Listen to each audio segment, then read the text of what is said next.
දරුවනේ ඕගොල්ලන්ට අද විශේෂ මැණිකක් ගැන මම කියන්න හිතුණා. මොකද ස්පිනල් මැණික් පවුල උඩු යටු කර කරපු මැණිකක් ගැන තමයි අපි මේ අද කතා කරන්නේ. මේක නම මහෙන්ගි ස්පිනල්. එතකොට මේකට මහෙන්ගි ස්පිනල් කියන ප්‍රධානම හේතුව අප්‍රිකාවේ ටැන්සානියාවේ තියෙන ප්‍රදේශයක් මහෙන්ගි කියලා. ඒ පැත්තේ තමයි 2007 කාලේ තමයි මේ මැණික් ගල හොයාගත්තේ. එතකොට මේක ස්පිනල් පවුලට අයිති වෙන මැණික් ගලක්.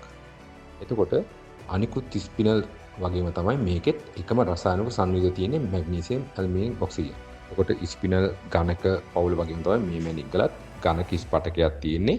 මැග්නීසියම් සහ ඇල්මිනියම් බහුල විපරීත පාෂාණ වල තමයි අපිට මේක දකින්න ලැබෙන්නේ. ඒ කියන්නේ කියුබික් සිස්ටම් එකේ එන මැණික් ගලක්.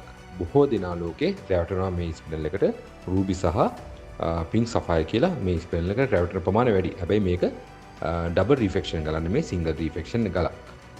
වාක්කුවක් නොමැති නිසා අනික දැඩිභාවය සෆයර් වලට වඩා අඩු නිසා ඔයගොල්ලෝට හඳුනා ගැනීමට ඉතා ලේසි. ඊට අමතරව අන්තර්ගත ලක්ෂණ වලින් සෆයර්යි ස්පිනල් වලින් වෙන් කරගත හැකියි.